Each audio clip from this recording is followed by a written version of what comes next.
Hello everybody, my name is Aparna Singh and today we are discussing about विटलसे classifications. तो हम विटलसे की theory discuss करेंगे आज.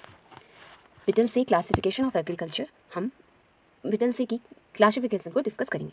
तो वीडियो से करने से पहले like share and subscribe to my channel और उसके बाद हम वीडियो स्टार्ट करते हैं. तो मैं आपको बारी बारी से सारे टॉपिक्स की वीडियो डालती जाऊँगी, लेकिन आपको एग्ज़ाम टाइम से पहले इकोनॉमिक ज्योग्राफी को पूरी तरीके से कंप्लीट कर लेना है. उसके लिए मैं पूरा कोर्स कंप्लीट कराऊंगी. आप मेरे चैनल को सब्सक्राइब करिए और बेल आइकन को हिट करिए, आपको डेली नोटिफिकेशन मिलते रहेंगे.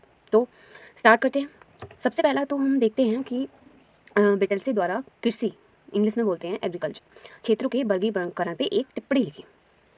इन्होंने ये क्वेश्चन है कि लिखना है. अब उसका आंसर क्या है, क्योंकि ऐसे ये बहुत ही मोस्ट इंपॉर्टेंट क्वेश्चन है. आप ये मोस्ट इंपॉर्टेंट क्वेश्चन है, समझ रहे हैं आप. आपको ये याद कर लेना, इससे बाहर कुछ भी नहीं आएगा, इससे बाहर कुछ भी नहीं आएगा. चलिए अब मैं आपको बता दें, इसे इरेज कर लेते हैं. ठीक है. अब विटलसे का वर्गीकरण व्यापक रूप से स्वीकृत और ये निम्नलिखित कारकों पर आधारित है.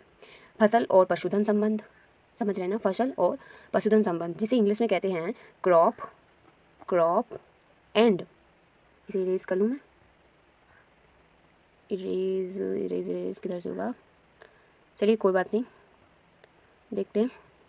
तो फसल को कहते हैं क्रॉप और पशुधन संबंध. तो ये क्या है, लिवस्टॉक एसोसिएशन. लिवस्टॉक समझ रहे हैं, लिवस्टॉक. तो लिवस्टॉक ये जो है आप देख पा रहे होंगे, फसल और पशुधन संबंध. एंड श्रम और पूंजी तीव्रता, उत्पादकता, उत्पादन का उपभोग पैटर्न. उत्पादकता क्या होती है, श्रम और पूंजी तीव्रता, लेबर एंड कैपिटल इंटेंसिटी. और उत्पादकता प्रोडक्टिविटी और कंज्यूमशन पैटर्न ऑफ प्रोडक्शन. आप समझ रहे हैं. तो ये जो विधियां हैं ना, उपयोग की जाने वाली विधियां और तकनीकें हैं विटलसे की, वो की योजना निम्नलिखित 10 प्रकार की गतिविधियों की रूपरेखा प्रस्तुत करती है. जैसे कि विटलसे ने ये थ्योरी दी कि बहुत सारे ये हम देखते हैं, जैसे कि माना ये एक फैक्ट्री है, ठीक है. यहाँ से हमने देखा कि कच्चा माल आ रहा है, हमें यहाँ से ये लोकेशन है, यहाँ से कच्चा माल आ रहा है. अब हमने देखा कि यहाँ से कच्चा माल आ रहा है, ये जो है हमारी फैक्ट्री है, ये जो है हमारी लोकेशन है. अब वहाँ से हमारी दूरी, जहाँ मार्केट है, यहाँ से हमारी कच्चे माल की दूरी इतनी है और ये दूरी इतनी है, फैक्ट्री की दूरी. अब इनके आपस में डिस्टेंस मान लिया 100 सेंटीमीटर, 100 मीटर मान लिया, ठीक है. और यहाँ पे हमने माना, यहाँ पे भी, यहाँ पे माना 50 है, यहाँ से माना 50 है. तो पहले क्या होता था, पहले ये होता था कि वो प्रोडक्ट लेके जाएगा यहाँ से, प्रोडक्ट और उसके बीच की दूरी, जो जैसे हमारे फार्मर्स होते हैं वो गेहूँ भेजते हैं फैक्ट्री में, तो जो उसमें ही इतना खर्चा आ जाएगा, ट्रकों से गेहूँ ले जाए जाएंगे फैक्ट्री तक, फिर उसमें इतना खर्चा आएगा. तो लोकेशन, अगर हम गेहूँ फैक्ट्री को लोकेशन पे बना दें उसी जहाँ पे गेहूँ है, और फिर मार्केट भी पास में हो, तो उसमें इकोनॉमिक प्रॉफिट होगा नहीं होगा. तो इसीलिए लोकेशन भी बहुत मैटर करती है हमारे इकोनॉमी के लिए. तो जब हमारा फ्यूल कम जाएगा, पैसे कम जाएंगे और फैक्ट्री में हम जाएंगे लेने, तो आप समझ रहे हैं कि कितना लोकेशन का भी बहुत फ़र्क पड़ता है. तो विटलसे ने क्या बताया, हम देखते हैं.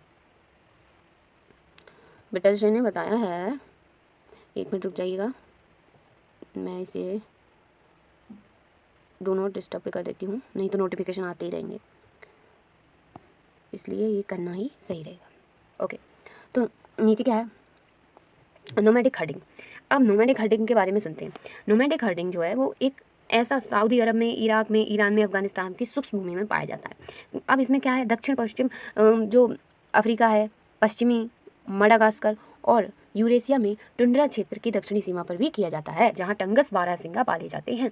तो इस प्रकार की आर्थिक गतिविधि की विशेषता पशु चारा, फल, मेवा, खाद्य, जड़ें, व्यापार के अवसर आदि की तलाश में निवास स्थान का बार बार परिवर्तन है. प्रवास मौसमी प्रवृत्ति का भी हो सकता है. उदाहरण के लिए जैसे टुंड्रा गर्मियों में उत्तर की ओर पहाड़ों की ओर तथा सर्दियों में दक्षिण की ओर जंगलों की ओर चले जाते हैं. इसी तरह जम्मू कश्मीर और प्रदेश की गुज्जर गर्मियों में ऊंचाई वाले इलाकों में तथा सर्दियों में मैदानी इलाकों में चले जाते हैं.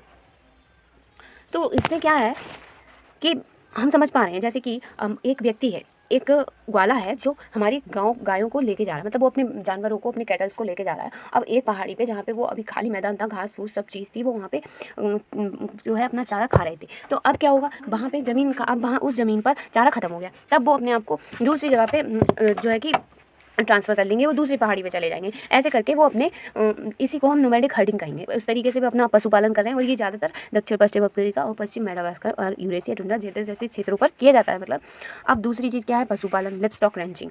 पशुपालन क्या है, तो पशुपालन जो है, पशुपालन पश्चिमी अमेरिका और पश्चिमी कनाडा, मध्य मैक्सिको और वेनेजुएला, आप वेनेजुएला टू अर्जेंटीना तक की पट्टी दक्षिण अफ्रीका की बेल्ट क्षेत्र ऑस्ट्रेलिया और न्यूजीलैंड के समशीतोष्ण पास के मैदानों तथा कैस्पियन सागर के उत्तर के क्षेत्र में किया जाता है। इस प्रकार के कृषि क्षेत्रों में अपेक्षाकृत वर्षा वाले भागों में मवेशी पालन किया जाता है। कम वर्षा वाले भागों में भेड़ें पाली जाती हैं तथा कम वर्षा वाले तथा गर्म क्षेत्रों में बकरियां और ऊँट पाले जाते हैं। तो जिस तरीके की हमारी टेम्परेचर है, जिस तरीके का हमारा पूरा इकोसिस्टम है, पूरा एनवायरनमेंट है, हम उसी प्रकार की चीज़ें करते हैं। जैसे कहीं पे ठंड पड़ रही है तो वहाँ पे सोएब उगाए जाएंगे, कहीं पे कुछ है तो जिस प्रकार का वहाँ का लोकेशन होती है, जिस प्रकार का वहाँ का क्लाइमेट होता है, उसी तरीके के जानवर, उसी तरीके के पाले जाते हैं। तो जो थर्ड है वाणिज्यिक dairy farming, commercial dairy farming. तो वाणिज्यिक डेयरी फार्मिंग क्या है का अभ्यास फ्रांस, ब्रिटेन, आयरलैंड के पश्चिमी तटों, ग्रेट लेक्स क्षेत्र तथा अमेरिका के उत्तर पश्चिम, दक्षिण पूर्वी ऑस्ट्रेलिया और न्यूजीलैंड में किया जाता है। इन क्षेत्रों में पूरे वर्ष वर्षा होती है और अच्छी गुणवत्ता वाली पौष्टिक घास पैदा होती है। मुख्यतः मवेशी एवं मुर्गी पालन किया जाता है। ये क्षेत्र अच्छी गुणवत्ता वाले दूध उत्पादों, पनीर, मक्खन आदि के लिए जाने जाते हैं, जिनका निर्यात भी किया जाता है। तो ये चीज़ें इन जगहों पे पाई जाती हैं जहाँ पे मक्खन वगैरह आदि किए जाते हैं।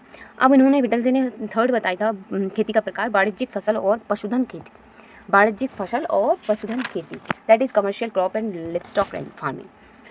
इस प्रकार के कृषि मध्य यूरोपीय मैदानों में समशीतोष्ण और शुष्क महाद्वीपीय जलवायु और उराल के पूर्व व्याकाल झील तक की जाती है। ये क्षेत्र अधिकतर पश्चिमी हवाओं से प्रभावित हैं, इसलिए गर्मियों में वर्षा कम होती है। उगाई जाने वाली प्रमुख फसलें जई, जौ, राई और सन, आलू और अन्य जड़ वाली फसलें और गेहूँ अंगूर के बाग में महत्वपूर्ण हैं। तो इतनी बात आप समझ गए। फिफ्थ क्या है? वाणिज्यिक अनाज खेती, मतलब commercial grain farming. Commercial grain farming समझ रहे हैं ना आप? तो इस प्रकार के कृषि क्या होता है कार्य उत्तरी अमेरिका, अर्जेंटीना और यूरेशियन मध्य पूर्व के महान मैदानों में किया जाता है, बड़े मैदानों में। इस प्रकार के आइटम 4 में उल्लेखित प्रकार से अलग किया जाता है। मुख्य मतलब कुछ टाइपिंग में गलती हो गई होगी। मुख्य रूप से उत्पादित फसल के प्रकार और फसल के वाणिज्यिक और अंतर्राष्ट्रीय बाजार में प्रवेश की डिग्री के आधार पर वाणिज्यिक वृक्षारोपण। इस प्रकार की कृषि गतिविधि दक्षिण पूर्व Asia, Indonesia, Malaysia, Philippines, Sri Lanka, पश्चिम अफ्रीका, दक्षिण और मध्य अमेरिका में जो है होती है। ये एक विशिष्ट उष्णकटिबंधीय खेती अभ्यास है जहाँ श्रम की तीव्रता होती है, चारित्रिक रूप से उच्च है। मुख्य फसलों में चाय, कॉफ़ी, रबर, कोको, नारियल और गन्ना शामिल है। व्यावसायिक बागवानी। इस प्रकार की कृषि संयुक्त राज्य अमेरिका के दक्षिणी और राज्यों और भूमध्य सागर की सीमा से लगे यूरोपीय देशों में होती है। उत्पादों में विशेष प्रकार की कृषि फसलें शामिल हैं।